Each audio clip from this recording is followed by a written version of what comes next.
Kungsi Facai Wotepengyo. Halo, selamat Hari Raya Imlek pemirsa, bahwa penanggalan Imlek tahun ini memasuki tahun 2572 atau jatuh pada tanggal 12 Februari 2021 di hari Jumat. Dan memang bahwa perayaan Imlek menjadi perayaan yang ditunggu-tunggu oleh masyarakat etnis Tionghoa karena mereka akhirnya bisa berkumpul bersama dengan keluarga mereka, lalu melakukan tradisi-tradisi mereka. Nah, meski pandemi COVID-19 kita ketahui masih belum juga berakhir, namun ternyata antusias warga etnis Tionghoa ini masih terus berdatangan di tempat saya mengabarkan ini, tepatnya di Pasar Petak 9 Glodok, Jakarta Barat, untuk melakukan perayaan Imlek. Nah, pemirsa, saat ini saya sudah berada di tempat area pernak-pernik di Pasar Petak 9. Ini dapat Anda lihat ya, bahwa sudah ada banyak nuansa warna merah dan juga emas. Memang merah ini dipercayai merah membawa kebahagiaan atau simbol dari kebahagiaan, dan juga warna emas yang berarti keberuntungan begitu. Nah, sekarang kita akan mengetahui nih, ini banyak sekali pernak-pernik di sini. Kira-kira di tahun ini paling laku itu pernak-pernik yang mana? Kita langsung saja tanyakan kepada Mas di sini. Selamat pagi Mas, siang. Selamat siang. Mas, ini boleh dijelaskan nih Mas. Mas namanya siapa? Saya Andri Irawan. Oke, Mas, ini paling laku pernak-pernik apa sih Mas di sini? Hampir keseluruhan, Mbak. Semuanya laku. Semua laku. Yang paling nih Mas, yang paling dicari-cari nih di sini, ini ada kantung, ada lampion nih, ada gantungan-gantungan, ini paling banyak apa sih Mas? Yang prioritas ampau yang paling utama tuh. Terus lampion sama tempel-tempelan kayak gini, Mbak. Gambar-gambaran. Oke, ini boleh tahu nggak Mas, ini yang paling mahal ini pernak-pernik di sini yang mana nih Mas? Kalau untuk paling mahal barongsai. Oh, barongsai. Kepalanya. Kepala barongsai itu? Iya. Memang harganya berapa Mas? Ada yang lebih besar itu kena 350. Oh, 350.000 ya Mas ya. Mas, ini kan pandemi Covid ini kan belum berakhir nih Mas. Iya. Sepertinya berbeda dari tahun-tahun sebelumnya nih Mas ya. Boleh tahu nggak sih Mas perbedaannya seperti apa dari tahun-tahun sebelumnya? Kalau untuk tahun ini turunnya 60%. Omsetnya turun. Drastis, anjlok, turun banget. Ya karena kan tahun ini kebetulan kita dua momen ya, Covid sama PSBB Jakarta. Jadi kayak di sini pelanggan yang dari luar daerah nggak pada datang. Oke. Sama sekali nggak bisa datang. Kalau tahun-tahun sebelumnya kan dari daerah manapun juga pasti datang. Biasanya datang ya. Biasanya datang. Oke. Ya udah, baik Mas, semoga ini dagangannya, jualannya akan tetap terus cuan atau untung ya Mas ya, Amin, meskipun di tengah pandemi COVID-19. Oke, selamat beraktivitas kembali ya Mas. Mbak. Nah, pemirsa, tadi kita sudah melihat-lihat nih pemirsa, ini pernak-pernik yang kita ketahui. Ini ada simbol kerbau karena tahun ini adalah tahun kerbau. Jadi dapat saya contohkan ya pemirsa ya, ini ampaunya saja nih gambarnya gambar kerbau begitu. Nah, setelah melihat pernak-pernik, pasti pemirsa juga mungkin di rumah lapar, dan kita akan mengetahui sebetulnya sajian apa sih yang biasanya disajikan di perayaan Imlek. Maka dari itu tetap ikuti saya. Pemirsa, saat ini saya sudah berada di depan toko kue atau yang jual makanan khususnya untuk perayaan Imlek.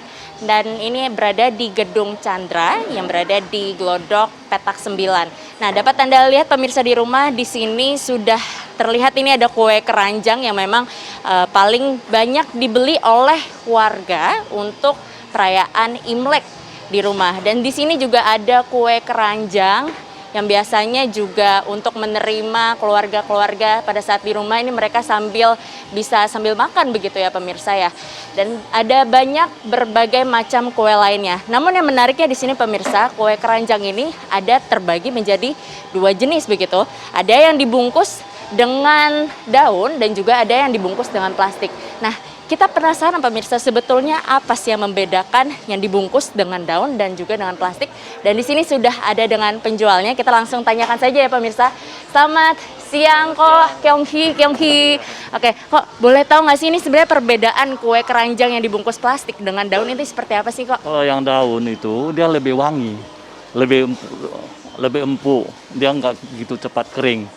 Nah, jadi bisa tahan lebih lama. Itu tandanya ya bisa ya. Kalau yang apa dulu tradisional bisa sepanjang tahun pun bisa tahan ya itu. Oh, itunya yang unggulannya di situlah kalau daun. Kalau plastik ada keunggulannya tersendiri nggak sih kok? Atau sama aja? Atau daun agak beda lah. Karena daun itu dia cuma pakai digodok, dinuang ke satu-satu gitu aja. Jadi makan waktunya dia cepat. Ini kalau yang daun dia godoknya 10 jam lebih. Nah, kalau yang ini dia cuma berapa jam itu ya paling 3-4 jam kalau udah dia nuang ke wadah satu-satu plastik yang udah disediakan itu dicetak itu lah. Nah, gitu aja. Kok ini sebenarnya untuk makanan kue keranjang sendiri ada maknanya tersendiri nggak sih kok? Ada, itu istilahnya nanti kalau kumpul. Ini sebetulnya kalau Imlek ini ya, dia kalau dari zaman dulu itu udah ribuan tahun itu dari Tiongkok itu, ini dia rayakan waktu panen itu udah habis panen, ini dia mulailah ini bisa tanam lagi. Awal musim semi bisa dia tanam lagi. Nah, jadi rayakan itu kumpul lah hari itu dia keluarga itu ya dari kakek turun sampai cucu itu kan. Nah, jadi mau merayakan semua gembira lah gitu. Harinya itu kumpul makan-makan bersama gitu. Kok ini yang paling banyak dibeli untuk warga masyarakat menjelang Imlek ini pasti kue keranjang ya. Selain itu apa lagi sih? Adalah kue kering-kering itu. Nah, ya kue kering banyak. Ya terutama pun yang ini nastar itu. Karena nastar itu ada nanasnya. Nanas itu kalau itu rasanya hongli ya. Hongli itu orang Hokkien itu online. Itu rezeki datang. Ada maknanya. Ya, jadi wakal semua pakai, kan ada yang sembahyang itu dia pakai nanas. Nah, itu tandanya itu rezeki datang lah. Oke, berarti ada maknanya tersendiri ya kok ya. Nah, kok ini kan di tengah pandemi nih, sekarang penjualan dibandingkan tahun-tahun sebelumnya gimana sih kok? Tahun ini agak sedikit lah. Ya, kalau dibanding sama memang agak. Perbedaannya berapa persen kok kalau boleh tahu? Ini saya rasa tinggal 60% aja loh.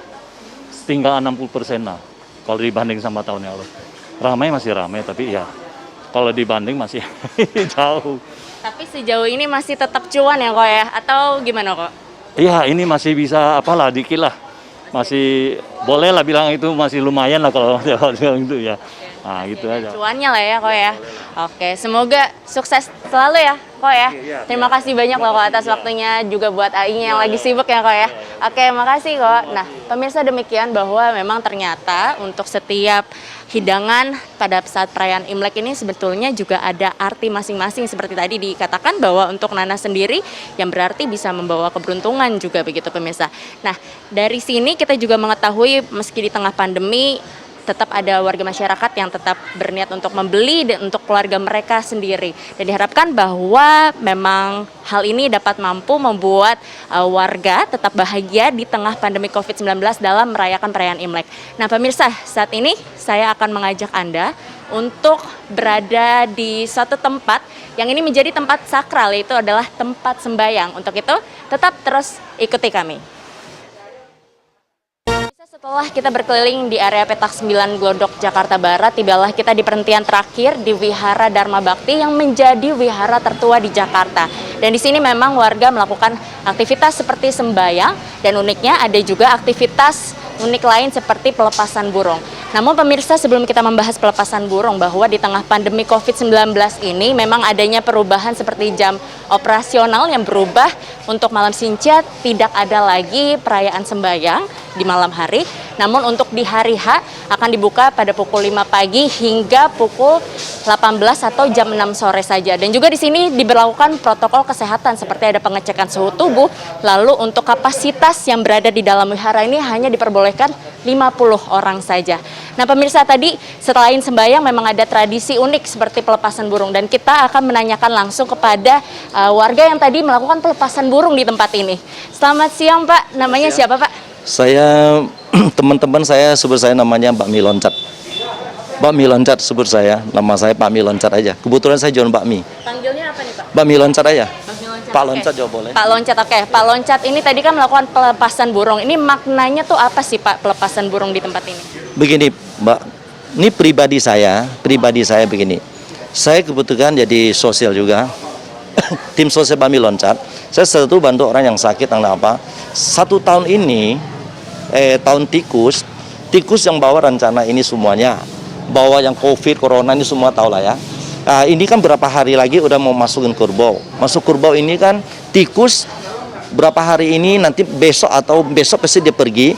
Kita hari ini lepasin burung supaya ini Indonesia ini kita bangkit lagi. Tidak mau dengar-dengar yang isu ini, isu sana, ditakutin sama COVID ini semuanya. Supaya ini tikus dia yang bawa datang, dia pergi bawa pergilah semuanya. Jadi kerbau datang kita supaya kerbau datang di kanti kerbau ini datang supaya kita makmur seluruh Indonesia dan seluruh dunia semuanya. Supaya Indonesia kita bangkit lagi. Ekonomi bagus, kerja semuanya ada, ya rencana ini jangan banyak-banyak lagi. Pak, ini di tengah pandemi COVID-19 ada tradisi yang berubah nggak sih Pak di tahun ini dibanding tahun-tahun sebelumnya begitu Pak? Oh nih, kalau biasa Sintia kan paling rame nih. Memang kita harus pemerintah kan ada kasih aturan yang luar biasa. Kita harus mau terima kasih kepada pemerintah. Kalau pemerintah kasih kita semuanya terbaik untuk rakyat kita semuanya. Ya kalau biasa kita kan mau pergi sama saudara dan teman-teman Kyonghi, tapi sekarang tidak boleh lagi. Semuanya pun takut. Kita konyen tetap konyen. Kita di dalam rumah, ya paling kita yang tinggal di dalam rumah aja. Seperti saya sama anak sama cucu udah. Kalau yang lain saudara teman datang tidak boleh lagi. Masing-masing di rumah. Kalau mau kasih angpau, tradisi itu kan begini. Mau kasih angpau kan selalu mau kasih kita pakai transfer aja ya. Boleh saya buka ya? Buka sedikit, oke. Nah, jadi kita harus mau jaga, kata pemerintah kan ada 3M nih. 1M tutup pakai masker, 2M jarak jauh, 3M harus banyak cuci tangan. Kalau saya tambah 1M lagi karena kebutuhan Imlek, angpau 1M itu. Kasih semuanya teman-teman, kita pakai transfer aja tidak boleh datang-datang gitu. Ya. Terima kasih loh Pak Loncat atas waktunya. Semoga tadi yang Pak Loncat melakukan tradisi burung ini yang diharapkan tercapai begitu ya Pak ya. Semoga tercapai, tetap tercapai. Amin ya Pak ya. Terima kasih ya Pak ya. Ya pemirsa, demikian bahwa memang banyak sekali tradisi yang dilakukan selama perayaan Tahun Baru Imlek dan diharapkan memang tradisi-tradisi ini tidak akan luntur untuk warga etnis Tionghoa dan harapan-harapan yang diberikan, yang dihanturkan doa di tempat ini tercapai. Demikian yang dapat kami kabarkan dari tempat ini, dari Jakarta, Yohana Gabriela, Bowo TV One mengabarkan.